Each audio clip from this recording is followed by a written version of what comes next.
Hey guys, this is Amy with Stick with the Plan. Today I'm talking about the power of unity. Don't let the enemy get you off alone. Stay together and stay strong. Let's dive right into it. So glad you joined me today. I'm talking about the power of unity. Many times throughout life, you get hurt, you get offended. That's the number one weapon of the enemy. He wants to get us alone, get you offended, let you feel mistreated. So we're not in unity with anybody. We're off alone. We're like a little lone sheep just waiting for a wolf to pounce on us. It says the enemy is like a roaring lion, and he's looking for someone who's off alone, sad by themselves, that he can devour. That's not going to be you and I. When people gather together in one mind and one accord, just like we saw in Acts 2, the whole place was shaken. The Holy Spirit was poured out. I mean, there was a mighty move of God, and that's what it's going to take in this end times, this great revival that we're seeing right now in America, that we keep one mind, we stay in one accord, so the Holy Spirit can move. We want our church shaken. We want our community shaken. We need to really pursue peace and keep the power of unity. Paul was talking to the church of Ephesians there in chapter 4 and verse 3, and he said, with all your effort, stay out of strife. He said, let there be a bond of peace among you. Let the power of unity reign in your church.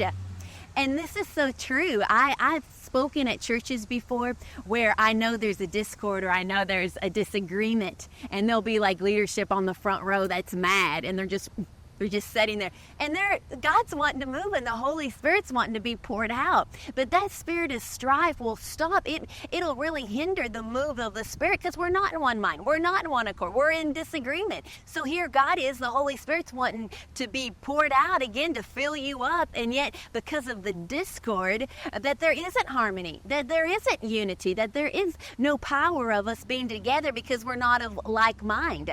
So the Lord instructs us, and Paul was instructing the church, stay in the power of unity. Get rid of strife. We're not ignorant of the devil's devices. You know, if there's people sitting in church mad and offended, there's not going to be a great move of God. But if you can just roll that offense over on the Lord, say, Lord, I'm not carrying this around anymore.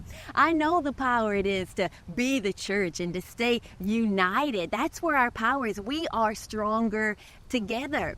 I believe that there's going to be a great outpouring. It's already started, of miracles, signs, and wonders to show that the church is real, the church is alive, the miracles still happen, and people are waiting to see that, and the Lord's wanting to use you and I. So we're going to stay in one mind, one accord, and that is of unity. We're going to love our brother. John 13 says that by this they'll know that you are my disciples. What? That we love one another. We don't have time to get in a people fight. We know who the one enemy is, and that is the devil, the deceiver. That's him. We're not messing around. We can see right through his plan of trying to get us offended, off by ourselves. He's trying to devour us. Well, no longer.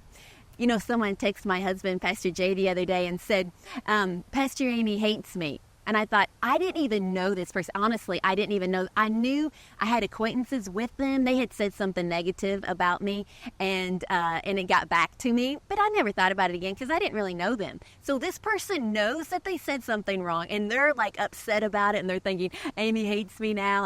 And really, truly, I never thought about it again. I told Jay, he said, Amy, you know, so-and-so says you hate them. I said, how could I hate them? I don't even know them. Really, let them know I never think about them. I mean, I'm not going to hate somebody, especially if I don't know them. And to hate my brother would mean I don't love God. I don't have time for discord. I want harmony in my life. I want the power of unity. Why? I want a demonstration of the power of God. I don't want to grieve the Holy Spirit. I want to be in one mind, one accord, and that's flowing in the love of God. I'm not going to hate anybody. I'm going to choose love so I can stay in unity. That's my challenge for you today. Whatever you're going through, let's say, I see right through this plan, devil. I'm going to choose the greatest commandment, to love my brother, to stay in one mind, one accord. Get to church, get stronger together, so you'll be a part of this mighty move of God. Don't miss it. Experience the power of unity today. And that's all. You'll stick with the plans He has for you.